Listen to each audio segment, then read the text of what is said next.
Good morning and welcome to Sports Desk live on Comcast Channel 26, also streamed on Facebook. I'm your host, Ed Nunez, along with producer Alden Iwani. Our very special guest today is Las Cruces Mayfield girls head coach George Maya. Coach, thanks so much for being on the show.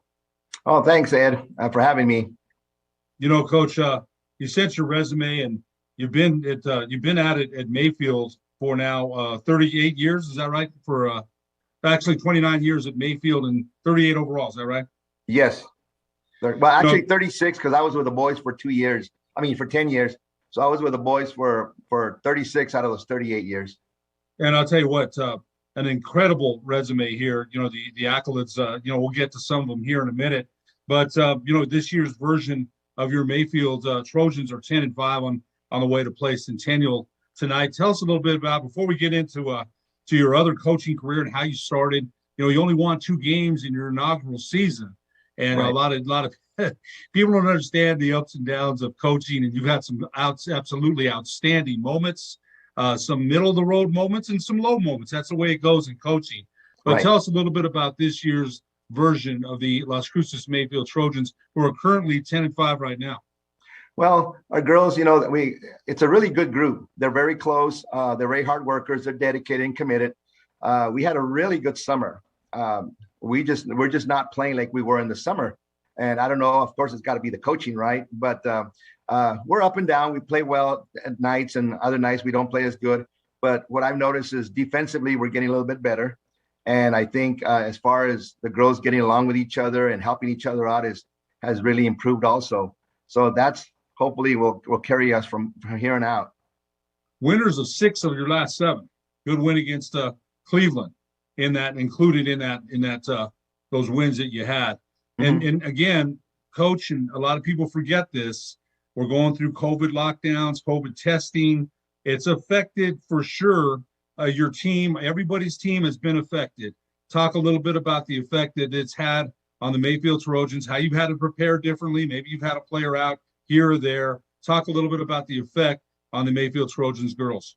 Okay. Well, we have lost a few kids along the way on the road, some freshmen of JV and varsity players.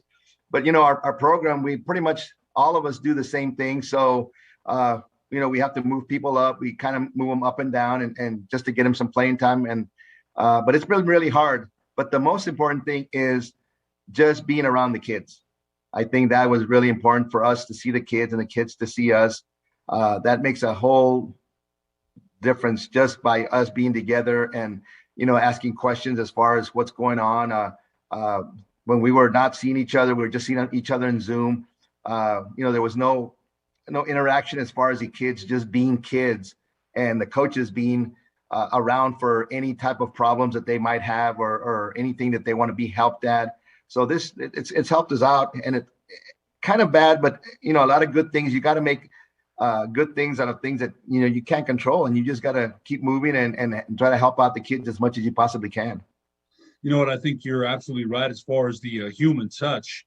A lot of people Zoomed last year when we couldn't meet, and sometimes being around the young ladies, and you're not a teacher anymore. You retired in 2018, but your effect on those girls every day, and it's not a lot of it's life, right? We talk about life, not just about between the lines. So I think you're right. The effect that you have on those girls every day is very important. And, it's good that we've been able to get out there and play again, because for a while there, we weren't sure, right? I'll tell you what, last year, I didn't think we were going to play. And then March, all of a sudden, everything started and they jammed everything in, and they did a good job. The NMA did the best they could. But I think sometimes when kids don't see the people that they normally do on a daily basis, it has a huge effect. Right. Exactly. And again, a lot of the girls, they would call me up or I'd have to call them up just to see how they were doing. And they just have, just simple questions, Coach, how are you? What did you do today? I think just that in itself, in talking to somebody and asking how they are, it makes a big difference. You know what? I wanted to ask you again, you've been at the only team to win girls state championship in Las Cruces are the Mayfield Trojans. So you're still the only team in Las Cruces. There's Oñate, Oregon Mountain now, Centennial, Las Cruces, and you're still the only girls team to win a championship. You've won 3. numerous district runner-ups, state runner-ups, and we'll get into some of that probably in the next segment. But what started you're a graduate of Anthony Gadsden in 1979. What was Yes. your interest in getting into coaching? You played at Anthony Gadsden. For you to be coaching this long is amazing. And it really is. So what was that interest, that spark? And remember, you only won 2 games your inaugural season after spending some time with the Las Cruces Mayfield boys program. Right. So you turned this program around and made it a winner. But what was the spark? Was there anything any coach that you looked at and said, gosh, I'd like to try this and do this? Was there a role model you had? Well, growing up, I always, my dad and I would always go to the Aggie games. We had season tickets, so we were always at the Aggie games. And I just fell in love with the game. I just fell in love just the atmosphere and just the camaraderie between the players and coaches. So that's where I first started with my dad. And I had a goal outside that he put up for me. And the goal was actually 10 and a half feet tall. And I told my dad, I said, that's pretty tall. And, he never put cement for me. And I never had cement to Really?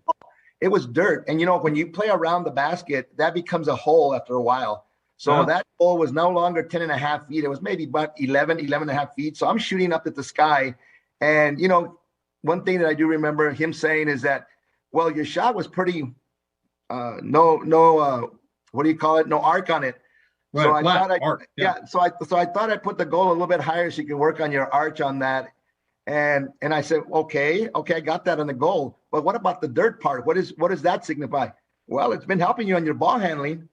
So, it was a way to teach me how to dribble and to put a little arc on my shot. And I never knew that, I didn't know that. And then when I started school, I used to always play in elementary and then on the mid school and in high school. I had great teachers, great coaches. Coach Baez was my high school coach at Gadsden. And, the time that he spent with us was amazing on his days that he would go home. He would go home late.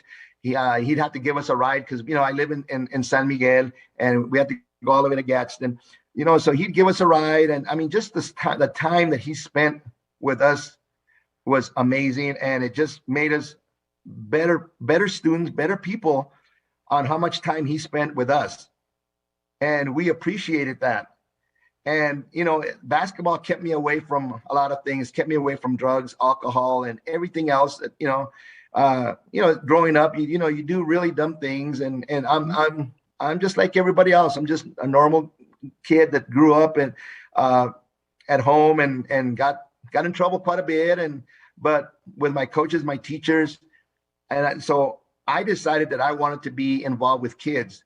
My first thing was I wanted to be like a police officer that I could help youngsters, kids in general. The other thing was coaching because both of those professions have to do with kids. And the more I played in high school, the more I loved it. And I fell in love with it and I'm still here. Well, I'll tell you what, that's quite a story, especially about your dad. It reminds me of Jimmy Chitwood and Mhm. Hoosiers on that dirt ground, right? Yes. Bubba Jennings' father, Brooks, put a double rim up on him and then started the tennis rackets, making him shoot over those. Oh, when I okay. talked to Brooks Jennings Sr., that Right. was his story about Bubba. And Bubba, we know what a great shooter he was, one of New Exactly, yes. Mexico's greatest shooters we've ever seen. Now, I've got a quote from another coach about you. Coach Maya is a true coaching legend, someone I've looked up to and admired for many years. I consider him a great friend. His numbers don't lie. He's one of the best coaches in the state. He doesn't just coach girls, he coaches student athletes. And that's from Volcano Vista head coach Lisa Villarreal of the top-ranked Hawks, the defending champions. A lot of respect there. Well, I have a lot of respect for her. I've met a lot of great people in coaching. And that's, for example, like you and we met back in 79. We played against each other, but just the ride along the way, so many years, you meet so many people and you don't know how they were brought up, just like you and I were talking. And, it's unbelievable how much similarities we have on how our parents brought us up and how strict our parents were and how much we had to work to get what we had, and I think that's a lot of that has to be the reason I'm still in coaching. Of course, the kids, I love the kids and just being around them and helping them in any way I can. But also the people that I've met, the coaches, the officials, and just everybody that I've met along the way. We've become really good friends, and just we keep in touch, or they'll say hi, or I'm not very good with the Facebook stuff because like I said, I'm phone and computer illiterate. So, but when I see people and we talk on the phone, it's just that's what the world is. I mean, we just got to keep going and being good people to each other.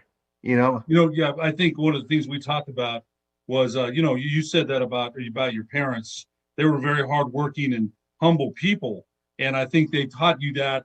As far as it's a wide net of people that you've dealt with in basketball for the many years that you've been there coaching, right? You mentioned that 26 athletes have gone on to college. Gatorade, 2 Gatorade Players of the Year, Carissa McGee and Madison Spence. I remember Madison Spence and Carissa McGee very well. Lady Trojans moving on to play college ball, 26 of them.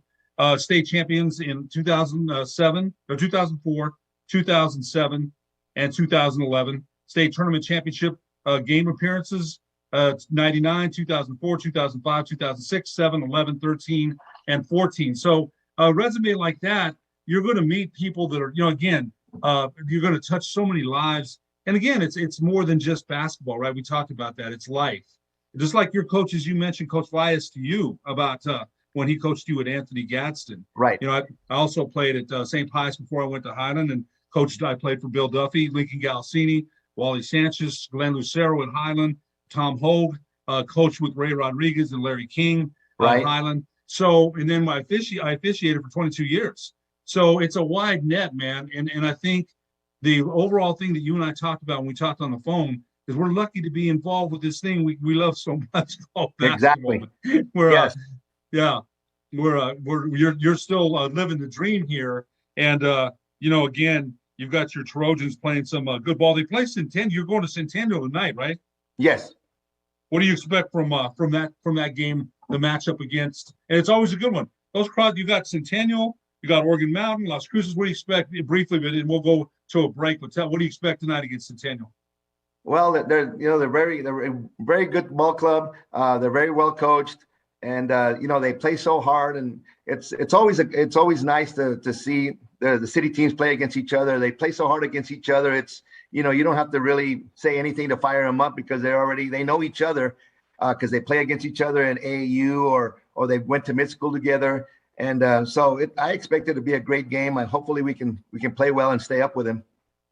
We'll take a break and be back with Las Cruces Mayfield girls basketball coach George Maya after these messages on the Sports Desk.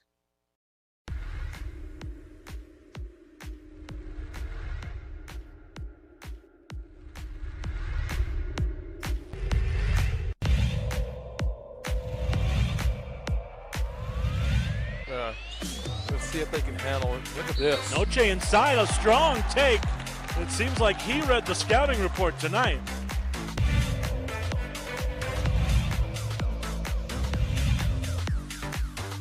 On Chavez, just token pressure. Slapped away by Haddock. How about that? She lays it up and in. Olivia Haddock, and it's a does, cuz.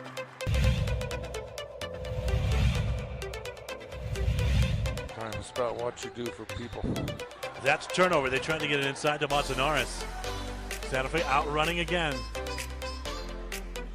Oh, tough fadeaway off the glass. No problem for Ortiz. So many. That rush, it would be Paul because he's been a varsity contributor for years now. Look at that. Fell right to Miller underneath the basket. Second basket for Caden Miller.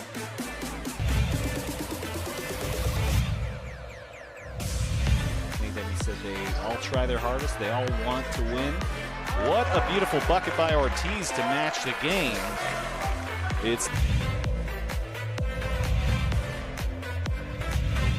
tipped away by Savick, and Ottman ends up with it, and she's going right on the back of Hill. Kicks it off to Love. Love buries it, and it's 6-0.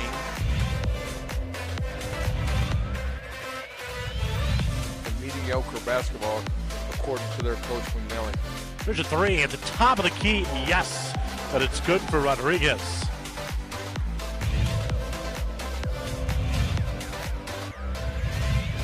Lob into Jones, just above the double R logo. That's a long three, no problem for Marin Rodriguez. So that's how you.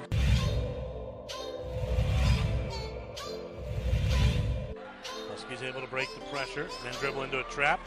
Lovato with the steal. PJ gonna call ahead and take flight. Oh, the captain is. This is a catch and shoot. And then it's got to go to Wyckoff. And is he going to turn? Is he going to get it off? He gets it off. He drills it. And that will be the game.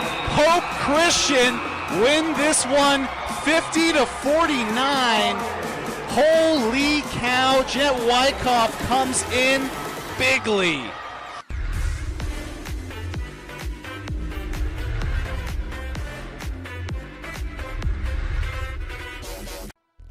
I prefer to do stuff online. I can find things much quicker, do the research I need, and have it shipped or waiting for me to pick up. The Shop by Payments option was perfect for me. I got online, clicked on Shop by Payments, put in my down payment and monthly budget, and the guessing was done.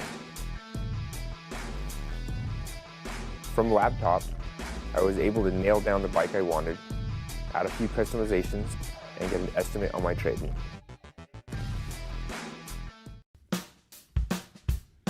Well, I'm going to the frontier, walking to the cashier, order up a root beer and a number one. Cover it with green stuff, one scoop is not enough. Find a booth that's real tough, back by the Duke. Meet my family, meet my friends in the quirkiest restaurant I have ever been. All of Albuquerque's favorite spot, it's the Frontier Restaurant. The Frontier Restaurant is a proud supporter of ProView Networks.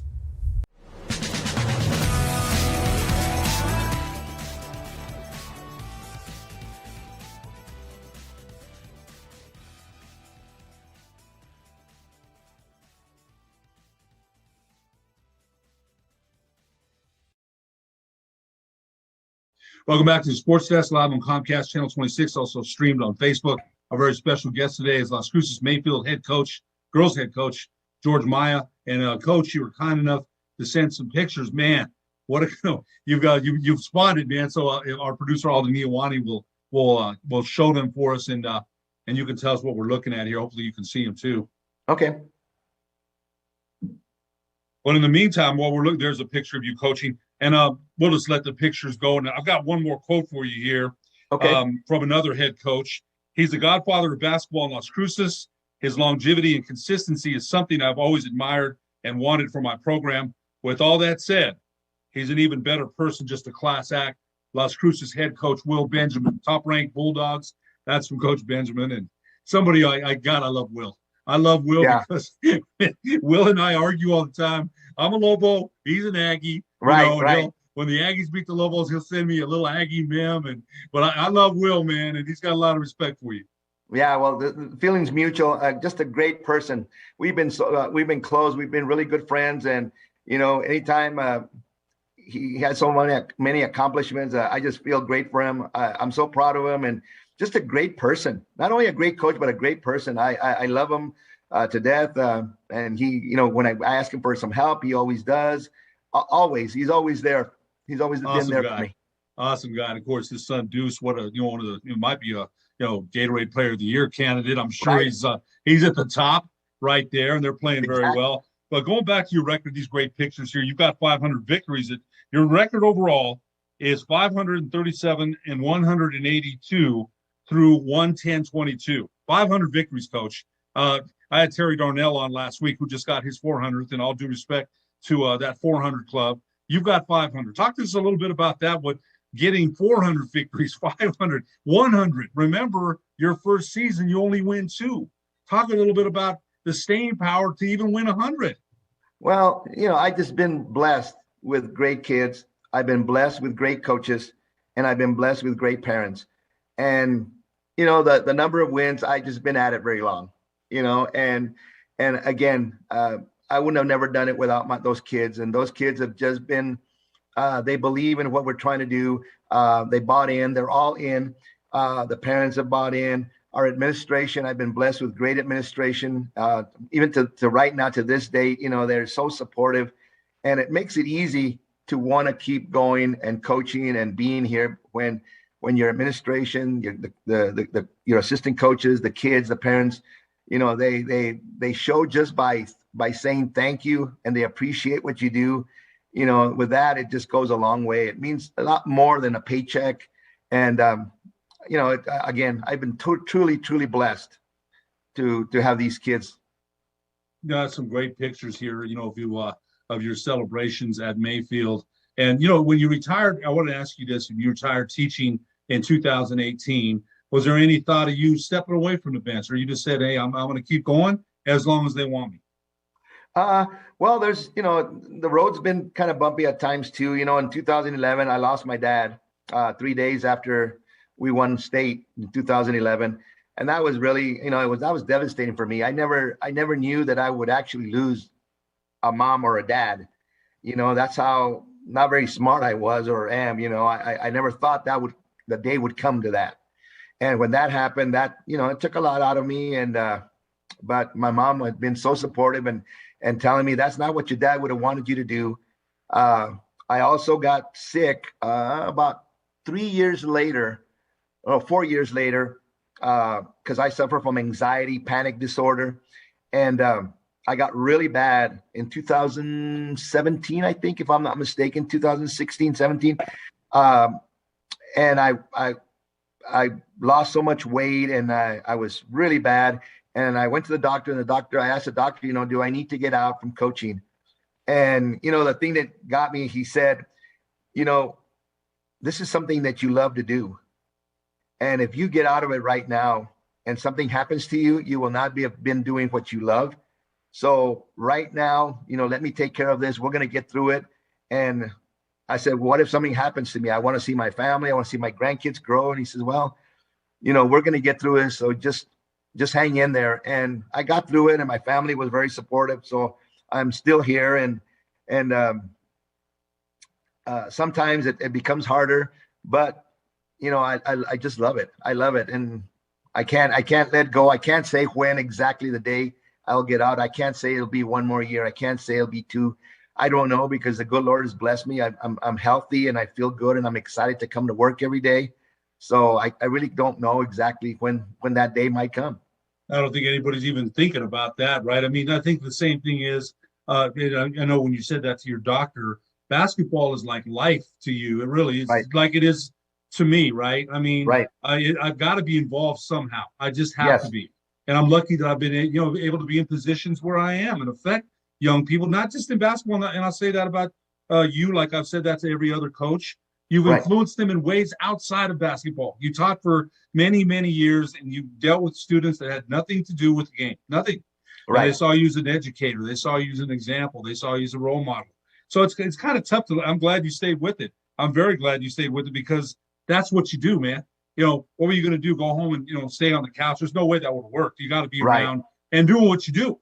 And you're still doing it at a very high level. I wanted to read off some of your 500th career win was on December 14th, 2019, 2018 National Federation State High School Coach of the Year, 2018 National Federation of State High School Coaches Girls Basketball Sectional Coach of the Year. And your 400th career win was on January 2nd, 2015, 14-time District Coach of the Year. There's so many things we can go on and on about, and we don't have time to get them all in. 2015 National High School Athletic Coaches Association Girls Basketball Coach of the Year, top 8. You've done it all. You've done it all. You've accomplished a lot. And I look at you like I do Coach Murphy, right, from Hope. Coach Murphy's got, 16 titles? And when I see Coach Murphy, he's still coaching with some hunger. And I'm looking at him like, wow, he still wants to win just as bad as he did the first day he took over that Hope program in 1985, or however long it was. So what keeps you going, man? You got to have that hunger, right, to win, to compete, to get better. What keeps you going with that? What keeps you going?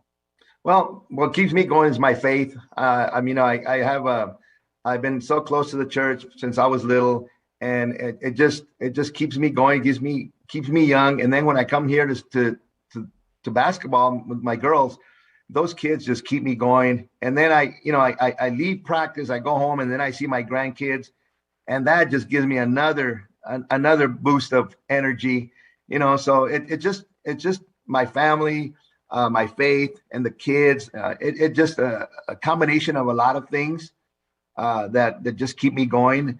I feel really good, and again, real hungry.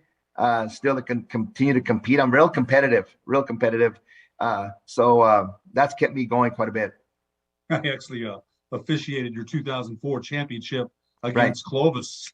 And I still remember, man, the way I laughed though, because you let me know, you worked me good, and but it was, you're always respectful about it. But I got a big kick out of you. I really did. I thought, you worked me very hard. What's different? But we got to let you go here in a second, in about a minute or two. The coaching girls now than when it was 20 years ago. What's changed, Coach? Well, I don't know if they changed or I've changed or just society has changed. But, back then it was about a lot had to do about us as a team. A lot now has changed to where it's not as much about a team. It's about almost, and it's not that bad, but it's about me at times, or but back then it was we all had one goal, and the goal was to win state or to win district or to win a game. And I think back then, growing up like you and I mean, we worked so hard. I mean, practice was a way to get out and enjoy ourselves and just be us. And I tell the kids, I said, golly, you guys, you don't know how good you have it being out here in the gym. It's something that you have to cherish. And I get kids that come back and say, Coach, now I know what you mean. I understand now. Took them a little time. Yeah, it took them a little time to understand, right? The arena, the mecca we're in, until you don't have it anymore. Then they understand. Right. One quick question. We're going to let you go. Just talk about briefly your family and how much they mean to you, because you showed me some pictures. You and I had a great talk about our families. Talk about, you've been married to your wife, Anna, for 35 years. You've got some, talk a little bit about their support, what it means to you. Well, when I met my wife, Anna, she knew exactly who I was, what I was, and what I love to do. And, for 35 years, she's never, not one time has she mentioned anything about when are you getting out, or you need to get out because we need to spend more time with the family. And my kids, my daughter and my son, the same way. They've never taken that away from me. They've always been supportive. They know what, I've been away. They know that I spend a lot of time with somebody else's kids, and it's always a payback. A lot of people have spent a lot of time with my kids and my grandkids, my mom, my brother, and my father-in-law, my mother-in-law. They've all been supportive. I mean, it's just been great. The one that's, I guess, to blame is me as far as that, but them have been really, really supportive. And I love them for it. I really do appreciate that. Well, Coach, you know what? They see what you're doing and the effect you have on other people. You're giving back, Coach. You're giving back. So you got a family that supports that. I think it's beautiful. Las Cruces Mayfield girls coach George Maya, we thank you so much for being our guest today. Thank you, Ed, for inviting me. And again, great talking to you. Love you, and you take care of yourself. And you take care of your family, please. We'll talk more, Coach. I promise. For producer Alden Iwani, I'm Ed Nunez. We'll see you next week on the Sports Desk.